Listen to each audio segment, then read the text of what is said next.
မင်္ဂလာပါခင်ဗျာကျွန်တော်တို့ရဲ့ channel လေးကနေပြန်လည်ကြိုဆိုလိုက်ပါရစေဒီတစ်ခါတော့ကျွန်တော်ရဲ့ပြည်သက်ကြီးကိုတင်ပြခြင်းတဲ့အကြောင်းအရာက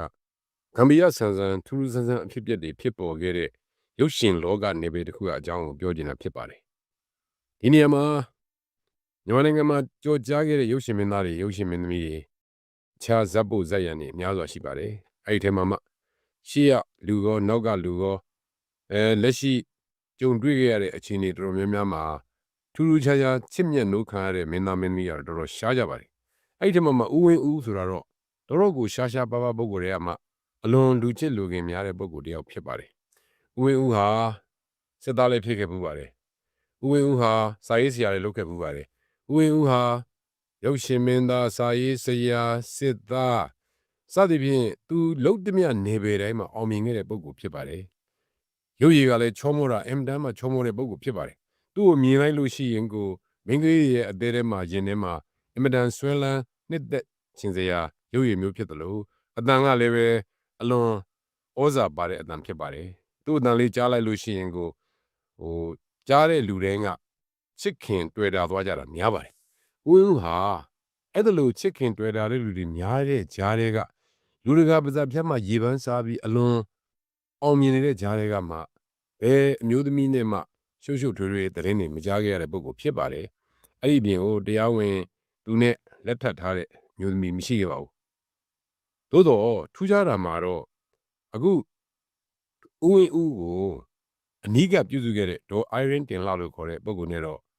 အဲ့ဒီမျိုးသမီးနဲ့တော့ဦးဝင်းဦးဟာတရင်တနည်းနေခဲ့တယ်လို့ကျွန်တော်တို့သိရပါတယ်။ဒီဦးဝင်းဦးနဲ့ပတ်သက်ပြီးတော့မှသူယောဂဖြစ်နေတဲ့အချိန်မှာသူ့ကိုဆေးရုံတင်ထားတဲ့အချိန်မှာထူးထူးခြားခြားဖြစ်ခဲ့တဲ့အဖြစ်အပျက်တွေအားလုံးကိုဒေါ်အိုင်ရင်ကနေပြန်ပြီးတော့ပြောပြတဲ့ကိစ္စကိုကျွန်တော်တို့ကတင်ပြခြင်းဖြစ်ပါတယ်။ဒါကသူ့ကိုအပုတ်ချတာသူ့ကို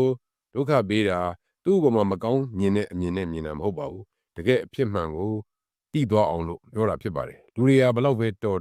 ဘလောက်ပဲတက်မုန်းတဲ့လူတော့ရှိကြတာဓမ္မတာပါပဲ။ဒါပေမဲ့ဦးဝင်းဦးလိုလူချစ်လူခင်တလောက်များပြီးသူများပေါ်မှာကောက်ကြည့်ရုံမှချင်းမရှိတဲ့ပုံကိုကြီးတယောက်ကိုဒီလိုမျိုးလုပ်ရတဲ့ဥစ္စာကတော့တော်တော်မကောင်းဘူးလို့ပြောရမှာဖြစ်ပါတယ်။ဒီအကြောင်းလေးနဲ့ပတ်သက်လို့ကျွန်တော်တို့စလိုက်ကြအောင်။ဦးဝင်းဦးကိုညရနာစီကမ်းမှာလူနာတွေမှာရှိနေတဲ့အချိန်မှာဒေါ်အိုင်ရင်ပြောပြတဲ့အကြောင်းလေးဖြစ်ပါတယ်။အခုကိုအဲ့ဒီကအိုင်ရင်ချက်ပေါင်းရင်ခွနေတယ်။အခုကအိုင်ရင်ရဲ့အနောက်ဘက်ကနိုင်ရန်ကိုကြည့်နေရင်မှအိုင်ရင်နောက်မှာအခုကိုမျိုးသမီးတယောက်ခါထောက်ကြည့်နေတယ်ဟုပြောပါတယ်။လှည့်ကြည့်တော့မိမိနဲ့သူနာပြုနှစ်ယောက်ကလွဲပြီးတော့အခန်းထဲမှာဘယ်သူမှရှိမနေပါဘူး။အပေါ်အောက်ဝမ်းဆက်အနက်ဝတ်ထားတဲ့အဲ့ဒီမျိုးသမီးကိုအကိုကိုလက်ညှိုးငေါငေါထိုး၍စကားတွေပြောနေတယ်လို့အကိုကဆိုပါတယ်။သူနာပြုနှစ်ယောက်ကတော့တယောက်မျက်နှာတယောက်အတိတ်ပဲပါကြည့်နေကြပါပြီ။အိုင်ရင်ကတော့အခုယောဂကြောင့်မလို့အမြင်တွေမှားနေတာဖြစ်မယ်လို့တွေးမိပါတယ်။ဆုံးပြီးတဲ့ရက်လေတော့ဘာလန်းဆန္ဒတိုက်မှာအိုင်ရင်အခုအတွက်ရည်စူးပြီးတော့ဆုံးတော့အမျှဝေပြုတ်လုပ်ပါတယ်ဆရာတော်ကြီးတွေကပြန်သွားတဲ့အချိန်မှာအခုမွေးသားအဖေလို့ပြောတဲ့ဘုံမူဦးလာမုံနဲ့ဇနီးတယ်တို့လည်းရောက်လာကြပါတယ်သူတို့ဇနီးမောင်နှံနဲ့အတူအသက်16နှစ်လောက်သာရှိသေးတဲ့ကောင်မလေးတယောက်လည်းပါလာပါတယ်သူတို့ရောက်ပြီးစကားပြောနေကြရင်ဘလောက်မှမကြာအဲ့ဒီမိန်းကလေးအားဝင်ပူးပါတော့တယ်ပူးတယ်ဆိုတဲ့စကားကတော့ရှင်းပါတယ်အဲ့ဒီမိန်းကလေးအထဲကိုနာနာဘာဝဝိနာဘာဝတစ်ခုခုဝင်လာတာဖြစ်ပါလိမ့်မယ်အဲ့ဒီချိန်ခဏမှာပဲအကူတစ်ဖြစ်လဲထိုမိန်းကလေးကဦးလာမိုးကိုကြည်ရင်စကားတခွန်းကိုတဲကိုသာထပ်တလဲလဲပြောတယ်ကျွန်တော်ယောဂကြောင့်တရားတာမဟုတ်ဘူးလူလို့တာကျွန်တော်ယောဂကြောင့်တရားတာမဟုတ်ဘူးလူလို့တာကျွန်တော်ယောဂကြောင့်တရားတာမဟုတ်ဘူးလူလို့တာလို့ပြောနေတဲ့စကားဖြစ်ပါတယ်အကူကမမဟုခေါ်လေးရှိတဲ့ဦးလာမိုးရဲ့ဇနီးနဲ့ဇနီးတဲ့မျက်ရည်တွေကြားပြီးတော့ဦးလာမိုးကတော့ပြောစမ်းငါသားကိုဘယ်လိုလုပ်တာလဲပြောစမ်းငါသားကိုဘယ်လိုလုပ်တာလဲပြောဟူသောမေးခွန်းကိုရင်ကောင်းတန်ကြီးနဲ့မေးပါတယ်အိုင်ရင်ကတော့စိုးဝယ်ရမရှိတော့ပါဘူးနောက်တော့ဦးလာမိုးကအထက်လန်းဆရာကြီးဦးတာဖူခေါ်ခိုင်းပြီးတော့မှဆရာကြီးကအိမ်မှာရှိမနေပါဘူးနောက်နေ့ရက်လောက်မှကားလွတ်ပြီးခေါ်တော့ဆရာကြီးကလိုက်လာရပါတယ်သူ့ကိုပင့်တဲ့အိမ်ကဘယ်သူအိမ်မှမသိမင်းသားဝင်းဦးရဲ့အိမ်မှမသိတော့ဆရာကြီးလည်းအံ့ဩသွားပါတယ်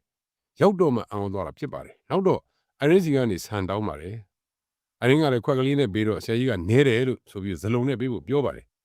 ်လှုပ်ထားတဲ့အစီအင်းတွေကိုအောက်ထပ်မှာအရင်ရှင်းပါတယ်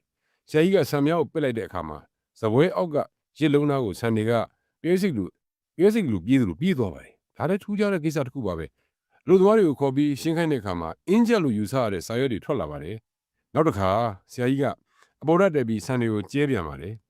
အကိုအိတ်တဲ့ဂရင်နားမှာထပ်ပြီးတော့ဆန်လေးတွေတွားပြီးစုပြန်ပါတယ်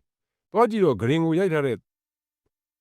တန်3ခုကလွဲပြီးတော့ဘာမှတခြားရှိမနေပါဘူးဆရာကြီးကိုခေါ်ပြတော့တန်မဟုတ်ပါဘူးတန်ပုံစံလုပ်ထားတဲ့အင်းချက်တွေဖြစ်နေတာကိုတွေ့ရပါတယ်သပင်းလေးလက်သေးတွေနဲ့အတူဝင်းဦးမတ်လ23ရက်1935တေစီဟူသောစာများရေးထားသည်ကိုတွေ့ရပါတယ်နောက်ထပ်ရှာတော့ဂရင်အောက်မှာလဲခမဲကျိုးလိုပုံစံမျိုးအင်းတုပ်သေးသေးလေးတွေပွားစီထနေအောင်တွေ့ရပါတယ်အခန်းရှိမှာတော့အနီးကလူများပြူတစ်နဲ့ကြည့်နေကြပါပြီတခုခုဆိုအဲ့ဒီလူတွေဝိုင်းဝန်းကူညီကြပါတယ်သူတို့ကလေးစားချစ်ခင်ရတဲ့မင်းသားကြီးအတွက်သူတို့စိတ်မကောင်းကြပါဘူးဆရာကြီးကနေရာရှာပါတယ်အလုပ်သမားနဲ့အိမ်ကြီးချင်းတွေကရှင်းပါတယ်ထက်ခိုးရဲ့အပေါ်တက်ရေစင်ကိုတက်ကြည့်တော့ရေစင်ထဲမှာလဲဒူအယိုးလေးများကိုတွေ့ရပါတယ်ဒီစင်ကကြတဲ့ရေကိုအကိုသုံးတယ်ချိုးတယ်တောက်တယ်အခုပိုက်တဲ့ဒီရေတွေဘလောက်တောင်အတိုင်းတာထိရောက်ရှိနေခဲ့တယ်ဆိုတာကိုဘယ်သူမှမသိနိုင်တော့ပါဘူးမိကန်နေတာကိုမကြည့်တော့လေဦးချမ်းပဲကလေး3ခုကိုဖိုးခနောက်ဆိုင်ထားတာကိုတွေ့ရပြန်ပါတယ်နှစ်ခုကတော့အကောင်တစ်ခုကအစ်စ်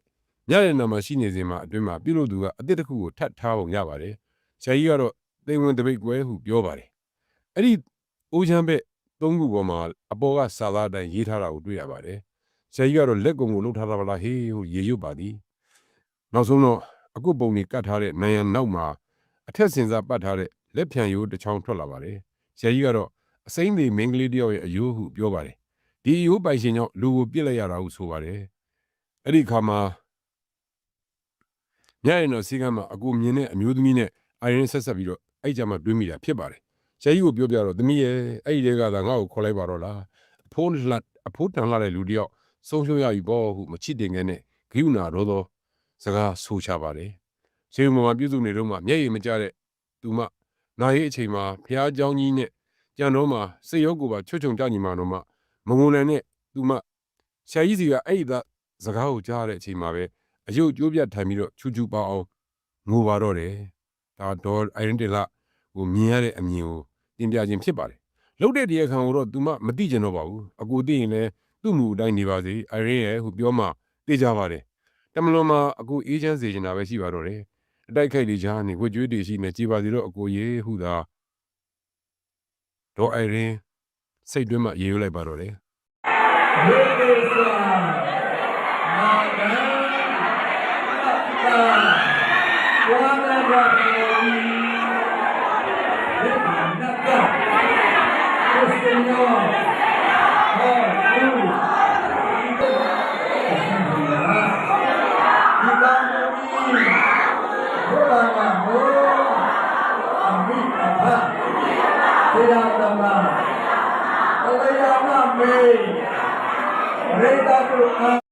ဖြစ်သွားတဲ့သတင်းလေးတစ်ခုကျွန်တော်ပြောချင်တယ်အဲ့ဒါဘာလဲဆိုတော့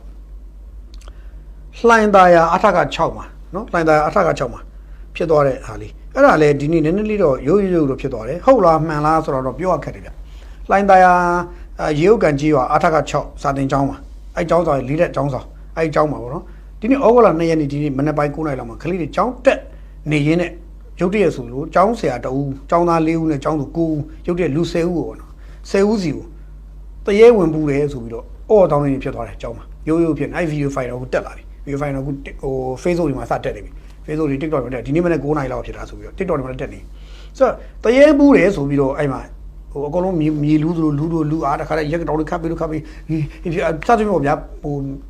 တော်တော်ဝါပြတာမျိုးဗီဒီယိုဖိုင်အများကြီးတွေ့ရတယ်ယခုတစ်ခါမှာတော့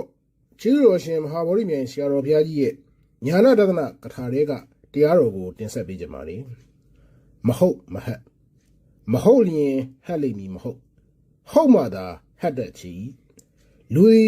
ဤအစားအစာမဟုတ်လျင်မဟတ်ပြီခွေးသည်လဲခွေးဤအစားအစာမဟုတ်လျင်မဟတ်တတ်ကြံတော်ဝါများလဲ၎င်းတို့နဲ့တည်သောအစားအစာမဟုတ်တော့မဟတ်ကြပြီဤသို့သာပင်တဦးနဲ့တဦး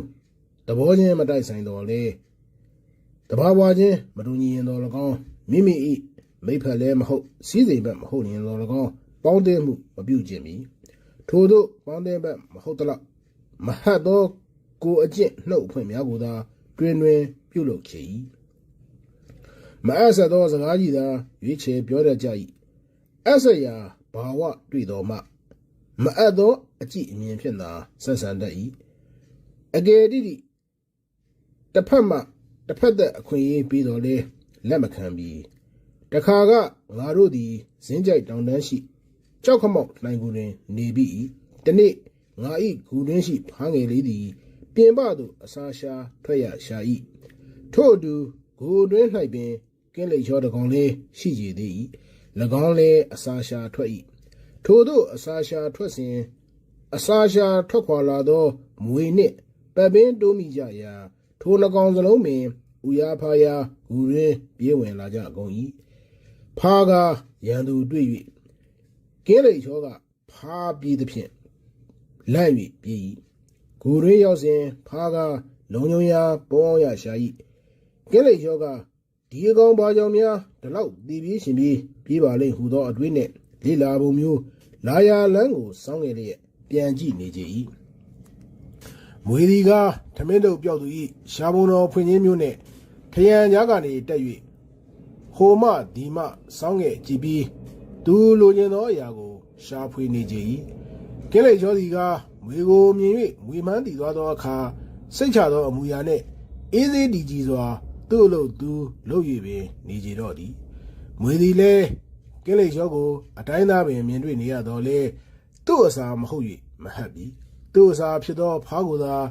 အိုးကြားခွက်ကြားမနေမနာရှာကြ၏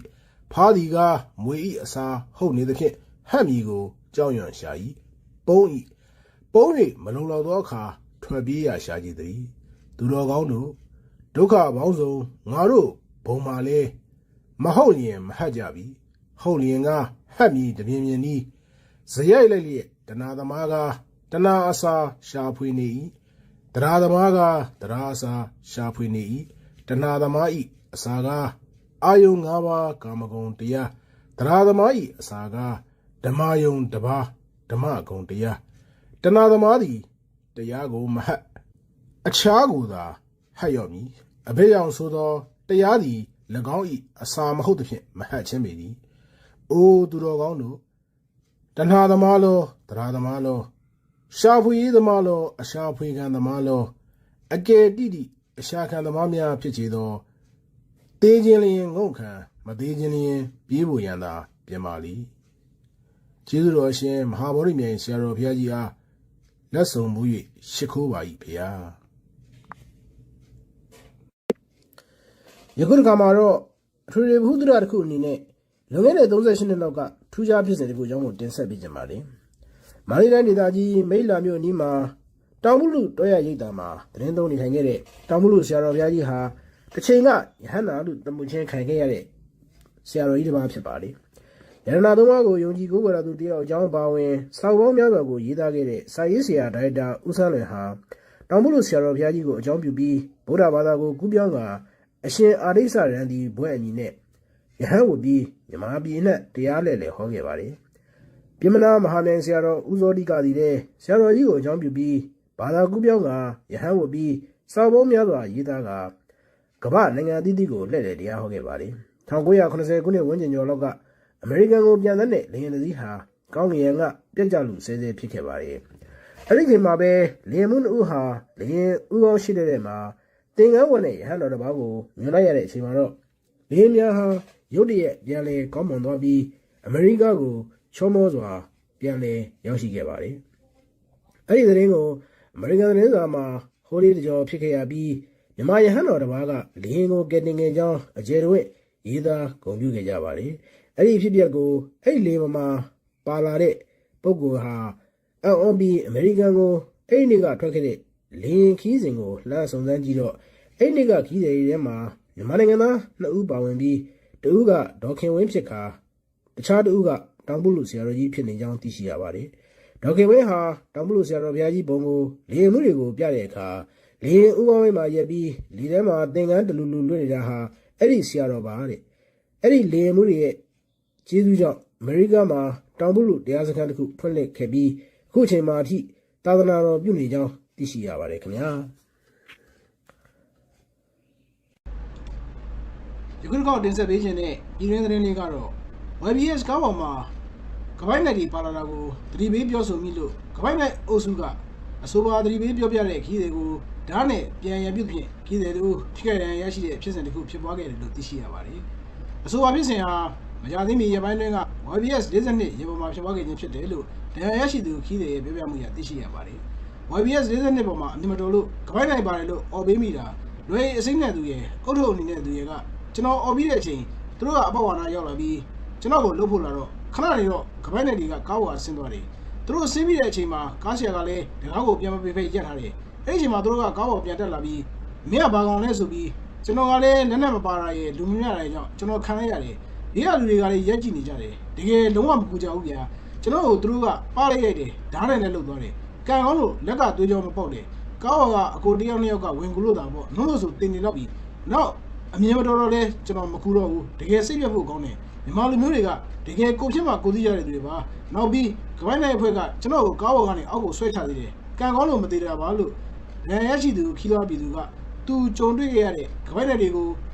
ပြောမိလို့ပြန်လဲရံပြုတ်ခံတဲ့ဖြစ်စဉ်ကို Facebook YBS လမ်းညွှန် group မှာပြန်လဲမျှဝေရေးသားခဲ့တာဖြစ်ပါတယ်လက်ရှိကာလမှာကပိုင်းနိုင်သူတွေနဲ့အုပ်စုဖွဲ့လူရဲသူတွေဟာ YBS ရန်တိုင်းတွေပေါ်မှာလူရဲမှုဒုစရိုက်မှုတွေကိုအများဆုံးကျူးလွန်နေကြတာဖြစ်တယ်လို့ခီးသွားပြည်သူတွေရဲ့ပြောပြမှုအရသိရှိရပါတယ်ဒီလို YBS ကားတွေပေါ်မှာကပိုင်းနိုင်တဲ့ဖြစ်စဉ်တွေရှိနေတာကြောင့်ခီးတွေအနေနဲ့သတိပြုဆင်ခြင်သွားဖို့ကိုလည်းခီးတွေအချင်းချင်းကသတိပေးနှိုးဆော်နေရတယ်လို့ဆိုထားပါတယ်ခင်ဗျာဒါကြောင့် YBS နဲ့ခီးသွားကြတဲ့မိဘပြည်သူများအနေနဲ့သတိထားတဲ့မှာကြောင်းဒီကနေသတိပေးလိုက်ရပါတယ်နော်အားလုံးအနေကင်းကြပါစေလို့ဆုတောင်းပေးလိုက်ပါတယ်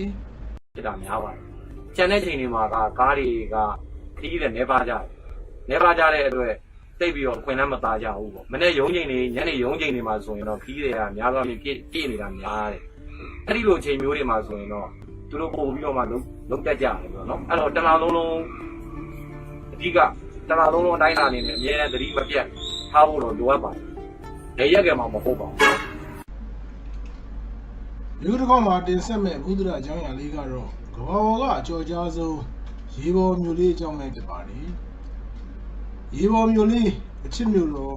ညနေဖုံးမြို့တော်စသဖြင့်နာမည်တွင်နေတဲ့အီလီနိုင်ငံကဗင်းနစ်မြို့လေးဟာကဘာမှာအလှပဆုံးမြို့လေးတွေကတစ်ခုပဲဖြစ်ပါတယ်တူးမြောင်းနေတဲ့သားတွေအဆောက်အအုံတွေနဲ့မြို့လေးရဲ့နေရာတိုင်းဟာလေဟာမြင်ပြလိုက်လို့ကြည့်လို့မကုန်နိုင်တော့အောင်လှရလွန်းတာကြောင့်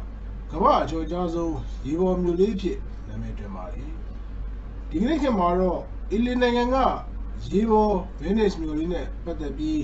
သူ့ရဲ့အလားတရားနဲ့ကြော်ကြားမှုတွေအကြောင်းကိုသိရှိစေခြင်းကတင်ဆက်ပေးကြပါလိမ့်ထူးခြားတဲ့ဒီနေရာ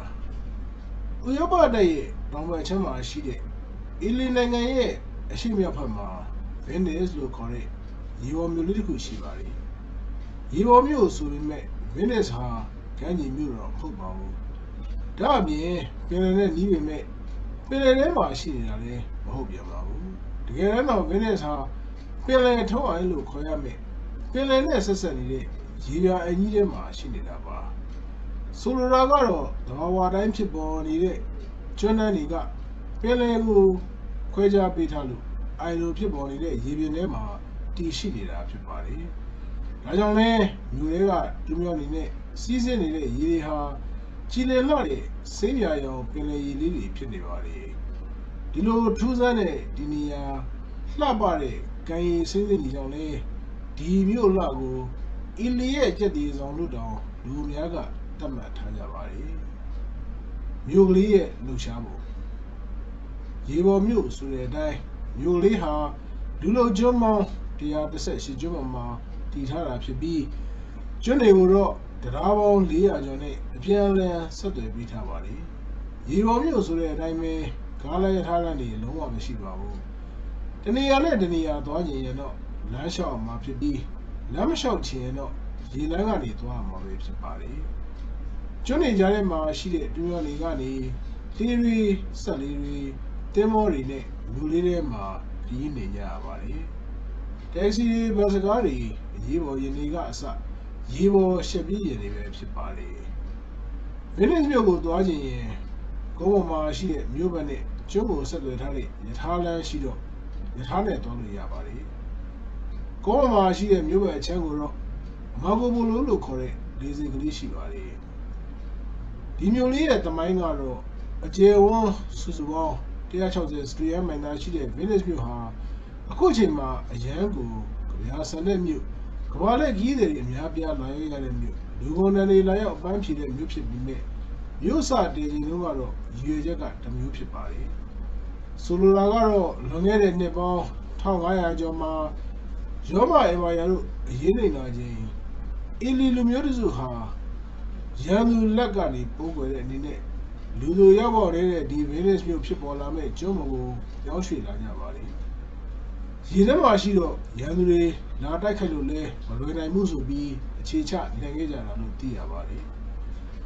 ဒါကြောင့်အကြောက်တရားတွေနဲ့တီးခဲ့တဲ့မြို့လေးလို့ဆိုနိုင်ပြီးအခုခါမှာတော့အလှတရားတွေပေါင်းစုံရမြို့လေးဖြစ်နေပါပြီနောက်ထပ်ဒူးစမ်းတာတစ်ခုက Venice မြို့ဟာကျွန်းပေါ်မှာအိမ်ဆောက်ထားတာမျိုးမဟုတ်ဘဲတန်းချီတဲ့တစ်လုံးတွေပေါ်မှာခြေချပြီးမြို့တည်ထားတာဖြစ်ပါတယ်ရေပေါ်မြို့ဆိုတော့ရေလမ်းအသုံးပြုရလွယ်အောင်တူးမြောင်းတွေကိုပါမြို့ဖော်တဲ့အခါမှာထည့်ဖော်ခဲ့ကြပါတယ်ဒါအပြင်ကိုမှရန်သူတွေလာတိုက်ရင်လည်းမျက်စိလဲအောင်လမ်းတွေကိုရှုပ်ထွေးနေအောင်ဖောက်လုပ်ထားပါတယ်ဒါကြောင့်လဲ Venice မြို့မှာလိပ်စာရှားတာတိတ်ခတ်တယ်လို့လူအများကဆိုကြပါတယ်ကုန်းပေါ်ကလမ်းတွေကိုကြည့်မယ်ဆိုရင်လည်းလမ်းချင်းချင်းလေးတွေဖြစ်ပြီးလူတွေသွားလို့ရောက်တော့တဲ့အထိပဲကျယ်ပါတယ်ကမ္ဘာအချင်းဆုံးလမ်းကလည်းဒီမြို့မှာပဲရှိပြီးကယ်လတာလို့ခေါ်တဲ့အဆိုပါလမ်းလေးဟာ53စင်တီမီတာသာကျယ်ဝန်းပါတယ်မြို့လေးရဲ့အနာဂတ်ကတော့ကမ္ဘာလက်ခီးတွေနှစ်ကို15တန်းကျော်လောက်လာရောက်လဲပတ်ကြပြီးမြဲ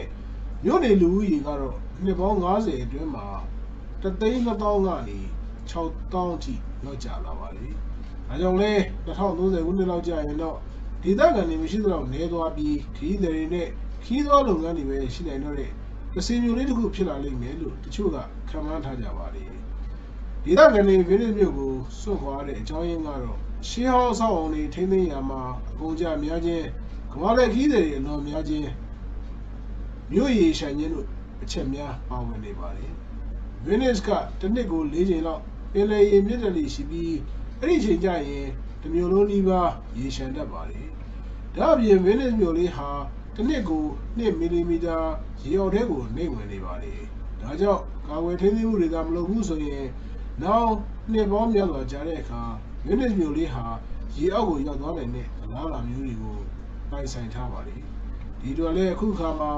ရေလုံးမှုတန်ကိုမခံရအောင်ကြာဆလို့ဆောင်နေကြပြီဖြစ်ပြီးVenice မြို့ရဲ့အနာဂတ်ဟာလည်းမြို့လေးရဲ့ဂုဏ်ပုဒ်ဒီလိုပဲအမြဲဆက်လက်တည်တဲ့လှပသွားစေနိုင်ဖို့ဆန္ဒပြုလိုက်ရပါတယ်